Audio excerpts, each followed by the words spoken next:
Hello friends, my self Lakshmi and मैं UP के प्रतापगढ़ ज़िले से बिलोंग करती हूँ। तो जैसा कि आपको पता होगा कि मैं एनसीईआरटी की हिस्ट्री रीड कराने वाली हूँ। लेट्स स्टार्ट, हम हिस्ट्री देखते हैं। तो जैसा कि आपको पता होगा कि हम सारे सब्जेक्ट्स को एनसीईआरटी बेस में लेकर चलेंगे, क्योंकि सारी चीज़ें आपको पता होगा कि सारी चीज़ें जितने भी कॉम्पिटिटिव एग्ज़ाम होते हैं हमारे एनसीईआरटी से ही सारे क्वेश्चंस कवर होते हैं। तो इसीलिए हम एनसीईआरटी को लेकर चलेंगे। और यदि बात किया जाए कि एनसीईआरटी जो होता है वो किस किस क्लास के लिए ज़रूरी होता है, तो 6 to 12 के लिए एनसीईआरटी बहुत ही इम्पॉर्टेंट हो जाता है।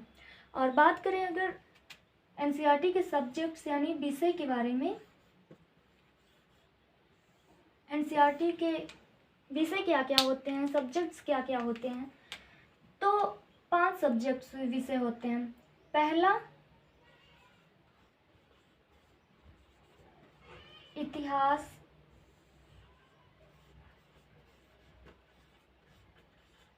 हिस्ट्री। दूसरा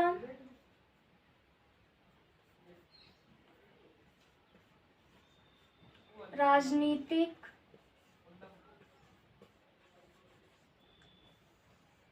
व्यवस्था यानी पॉलिटी।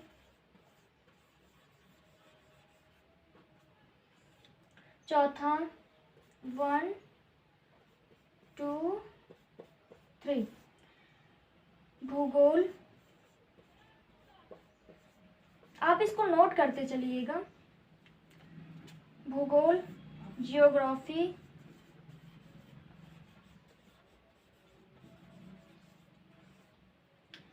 चौथा है हमारा अर्थव्यवस्था, आर्थिक शास्त्र। 1 मिनट।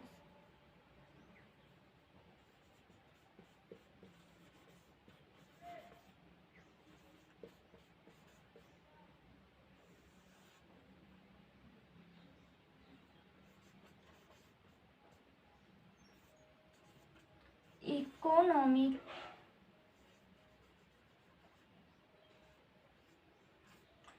और 5वां है हमारा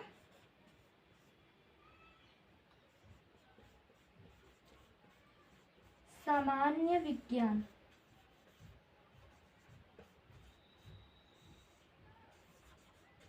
जनरल साइंस। तो हमारे एनसीईआरटी के जो सब्जेक्ट्स विषय होते हैं वो ऑलरेडी 5 होते हैं। इतिहास, राजनीतिक व्यवस्था, भूगोल, आर्थिक शास्त्र एंड सामान्य विज्ञान, और हिस्ट्री, पॉलिटी, जियोग्राफी, इकोनॉमी और जनरल साइंस। आपको पता होगा कि ये जो इतिहास है, इतिहास, राजनीतिक व्यवस्था और भूगोल, ये तीनों जो है एनसीईआरटी का सबसे फेमस बुक्स होते हैं। ये बहुत ही ज़रूरी हो जाता है। तो ये फेमस बुक्स होते हैं। तो बात करते हैं अपने हिस्ट्री की।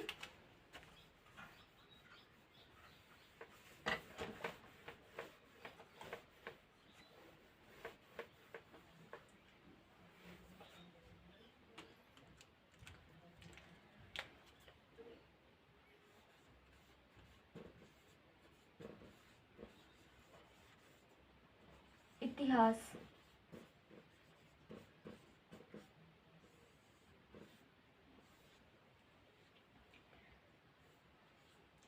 हमने पहले ही बता दिया है कि एनसीईआरटी के सारे जितने विषय होते हैं वो सारे हमारे 6 to 12 के क्लास को कवर किया जाता है। तो हमें हिस्ट्री, इतिहास में भी 6 to 12 की क्लास को कवर करना पड़ेगा एनसीईआरटी की। और उसके बाद जो हिस्ट्री होता है इसके 2 भाग होते हैं। Basically 2 types of NCERT in history. तो इसके 2 भाग होते हैं। कौन कौन से भाग होते हैं? एक ओल्ड पैटर्न और एक न्यू पैटर्न। पुराना, जो हमारा पुराना इतिहास है वो, और नया इतिहास जो है हमारा। तो 2 पैटर्न होते हैं, ओल्ड और न्यू। और आगे चलते हैं, हम इन पुराने और नए के बारे में देखते हैं।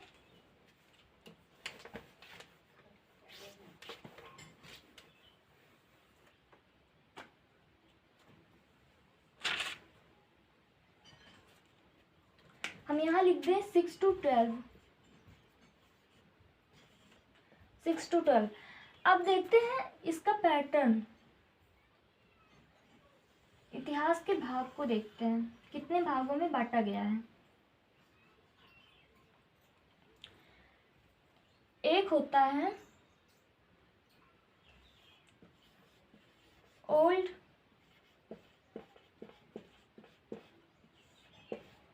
पुराना, एक न्यू।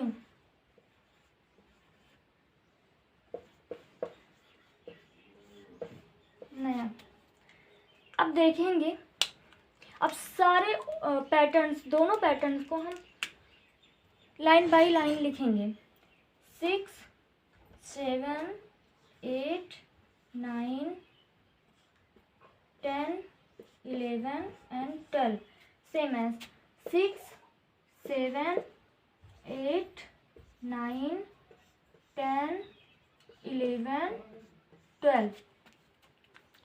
अब देखेंगे कि जो हमारे 6 की एनसीईआरटी होती है, 6 क्लास की, हमारा जो 6 क्लास की एनसीईआरटी होती है वो किसके लिए होती है?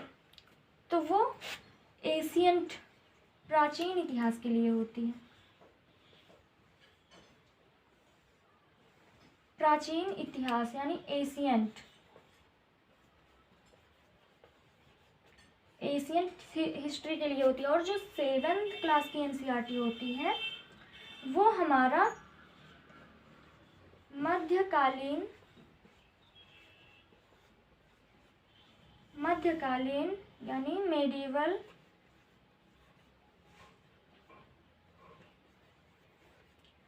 मध्यकालीन यानी मेडिवल हिस्ट्री के लिए होती है। और जो 8th की एनसीईआरटी होती है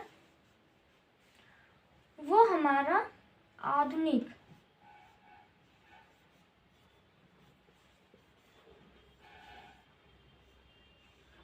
आधुनिक यानी मॉडर्न हिस्ट्री के लिए होती है। तो हमारा 6 की एनसीईआरटी हमारी जो होती है वो एशियंट के लिए होती है, 7 की एनसीईआरटी मेडिवल के लिए होती है, 8 की एनसीईआरटी मॉडर्न के लिए होती है। अब हम देखेंगे जो हमारी 6 की एनसीईआरटी ओल्ड में देखेंगे। 6 और 11 की एनसीईआरटी में जो हमारा 6 की एनसीईआरटी है ये तो प्राचीन के लिए है। फिर देखेंगे यहाँ 11th की एनसीईआरटी में 2 होते हैं, उसमें से एक प्राचीन यानी एशियंट के लिए होती है, प्राचीन। फिर उसके नीचे देखेंगे तो हमारा मध्य, मध्यकालीन, आधुनिक कालीन, यहाँ भी सेम मध्यकालीन, आधुनिक कालीन। भाई अगर प्राचीन आएगा तो उसमें मध्य और आधुनिक भी आएगा।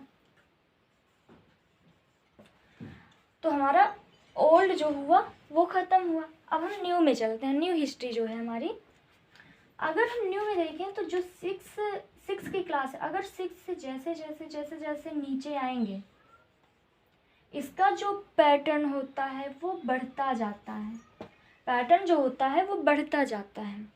और देखेंगे 9th और 10th की एनसीईआरटी को अगर हम देखें तो ये 9th और 10th की क्लास में हमें वर्ल्ड यानी दुनिया के इतिहास के बारे में पढ़ने को मिल जाता है। वर्ल्ड हिस्ट्री, वर्ल्ड हिस्ट्री, इसमें हमें पूरे दुनिया के इतिहास के लिए देखने को मिल जाता है। तो हम इस 9th और 10th न्यू वाले में देखेंगे तो उसमें हमें मिल जाएगा। अब हम आगे चलते हैं।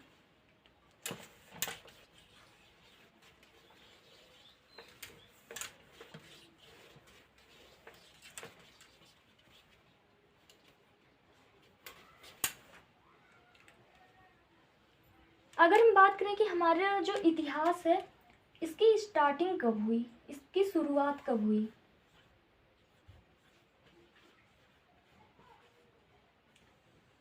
स्टार्टिंग ऑफ द हिस्ट्री यानी इतिहास की शुरुआत कब हुई। अब इतिहास की शुरुआत जब हुई, लेकिन उससे पहले हम देखेंगे कि शुरुआत की किसने। तो सीधा हम कह सकते हैं कि इतिहास के जनक कौन है, फादर ऑफ हिस्ट्री, इतिहास के इतिहास के जनक।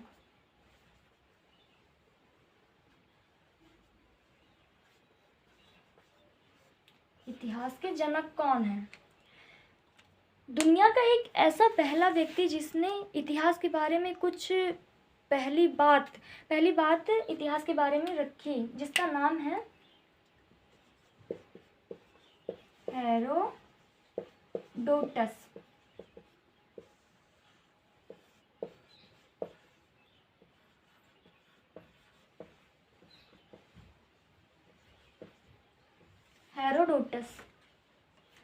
हेरोडोटस एक ऐसे व्यक्ति थे जिन्होंने दुनिया में सबसे पहली बार इतिहास के बारे में कुछ बातें रखी। अब इन्होंने हेरोडोटस, जो कि इतिहास के जनक माने जाते हैं, तो हेरोडोटस ने एक बुक लिख डाली। उस बुक को भी बहुत सारे एग्ज़ाम में पूछा जाता है कि दुनिया की ऐसी कौन सी किताब है जो इतिहास के बारे में सबसे पहली बार लिखी गई। तो उस बुक का नाम है हमारा हिस्टोरिका। हिस्टोरिका नामक जो बुक है, ये हमारे यहाँ यानी इतिहास में, पूरे इतिहास में सबसे पहली किताब है जो लिखी गई, हिस्टोरिका। अब भाई किताब तो हमारा लिख चुका है, लेकिन भाई किताब में कुछ ऐसी बात, ऐसी नॉलेज लिखी होनी चाहिए। तो उस किताब में लिखा गया है, इस किताब में बात करते हैं 200 साल पहले की बात करते हैं, करीब 200 साल पहले लगभग में। तो यूरोप में, कहाँ पर? यूरोप में 2 देश हुआ करता था। 2 देश, 1 2, यहाँ 3 दिख रहा है। तो देखते हैं, ये वाला जो देश है ये एथेंस हुआ। एथेन, ये देश हमारा एथेन हुआ। एथेन। और ये जो देश दिख रहा है आपको, ये स्पार्टा।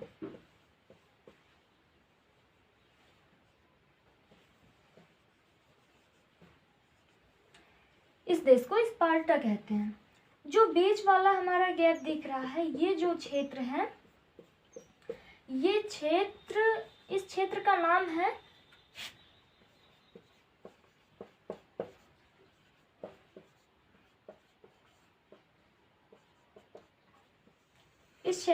है पेलोपोनीस।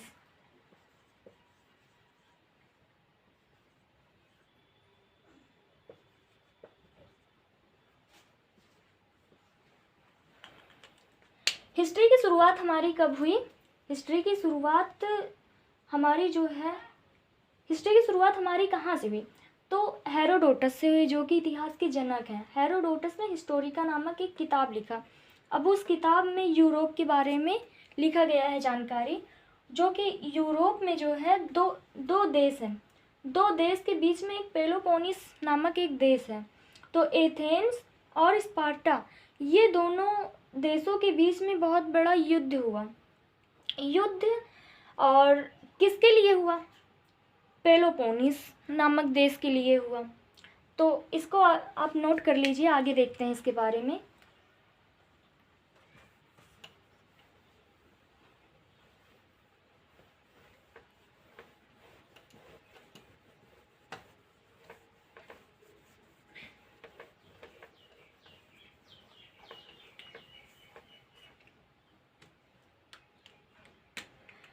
अब देखते हैं हमारा जो यूरोप है, यूरोप में 2 देश थी। एक थी एथेन,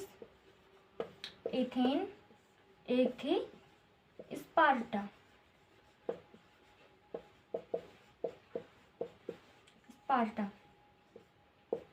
अब ये बीच वाला जो देश है, ये देश जो पेलोपोनीस नामक देश है,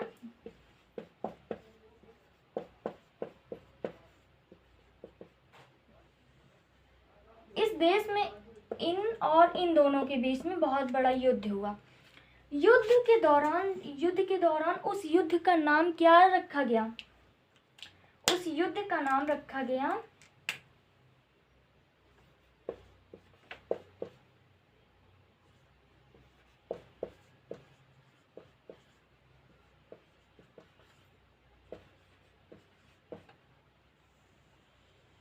थोड़ा लंबा नाम है, पेलोपोनेशियल युद्ध हुआ। इसका नाम पेलोपोनेशियल युद्ध हुआ। अब हम देखते हैं कि युद्ध के भी दो प्रकार होते हैं। युद्ध के दो प्रकार होते हैं, कौन कौन से? एक आप देखेंगे तो बैटल आपको दिख जाएगा, और एक मिल जाएगा आपको वार। तो इन दोनों का मतलब होता है लड़ाई। अब इन दोनों का जो अंतर है हम क्या निकाल सकते हैं? जो बैटल है, जैसे आप देखेंगे कि कहीं गांव में दो लोग लड़ रहे हैं, दो लोग के आपस की लड़ाई को बैटल कहा जाता है। और वार यानी युद्ध होता है। तो युद्ध में आपको युद्ध नाम सुनकर ही ऐसा लगता होगा कि बहुत सारे लोग होंगे किसी मैदान में, तो वहाँ लड़ाई हो रही होगी। तो बहुत सारे लोगों के बीच की लड़ाई को क्या कहते हैं? युद्ध कहते हैं। आप पढ़ेंगे आगे, राजा महाराजा के बीच में बहुत सारे युद्ध हुए। अभी तो हमारा स्टार्टिंग हिस्ट्री है, तो आप इससे सारी चीज़ों को कवर करते जाइए और नोट करते जाइए, डेली बाय डेली रिवीजन करते जाइए, और आगे जो है बहुत मज़ा आएगा पढ़ने में। तो आगे युद्ध के बारे में बहुत सारे आप लोग देख जाएंगे कि युद्ध कैसे कैसे होते थे। आगे चलते हैं।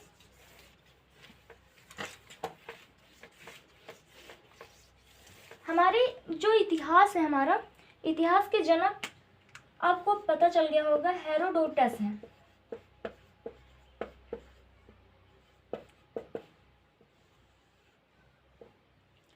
और हेरोडोटस को सबसे पहले इतिहास का जनक किसने कहा? ये भी क्वेश्चन आता है। हेरोडोटस को इतिहास का जनक सबसे पहले किसने कहा? तो एक सिसरो नामक व्यक्ति थे। सिसरो जो कि एक फिलोसोफर थे। ये एक फिलोसोफर थे।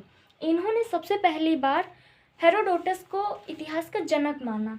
अब देखते हैं इतिहास को हमारे भारत में क्या कहते हैं। हेरोडोटस को हमारे भारत में क्या कहते हैं? तो हेरोडोटस को हमारे भारत में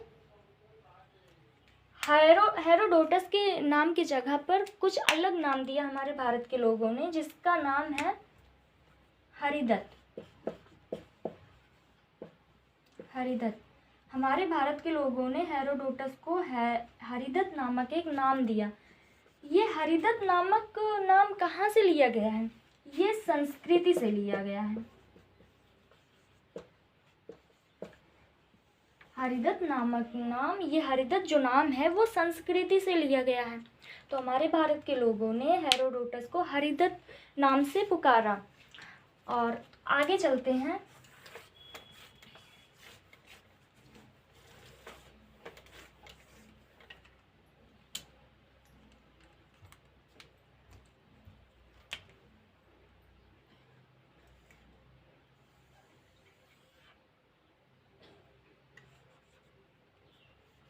जो हमारी हिस्ट्री है, हिस्ट्री को ही 3 भागों में बांट दिया गया है। हिस्ट्री को आप देखेंगे तो 2-3 जगह हिस्ट्री को अलग अलग फॉर्म में बांट दिया गया है। पहली हिस्ट्री क्या है? प्रागैतिहासिक काल। अब ये हमारी काल की बात हो रही है, पीरियड्स की बात हो रही है। प्रागैतिहासिक काल,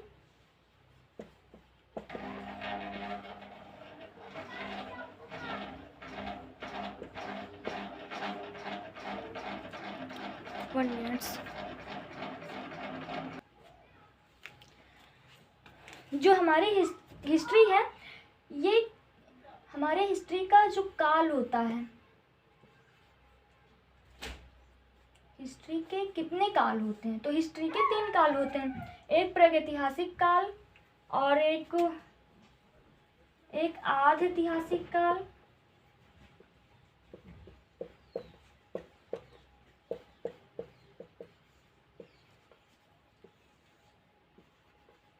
आध ऐतिहासिक काल, तीसरा ऐतिहासिक काल।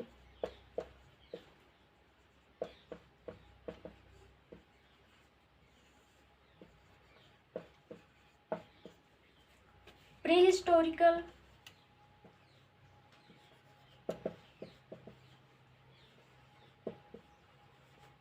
प्रीहिस्टोरिकल पीरियड, प्रोटोहिस्टोरिकल पीरियड,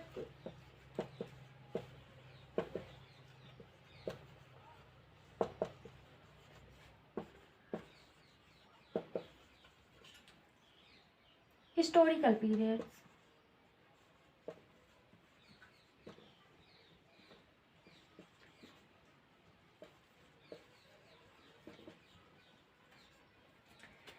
हमारे जो इतिहास होते हैं, हमारे इतिहास के काल होते हैं।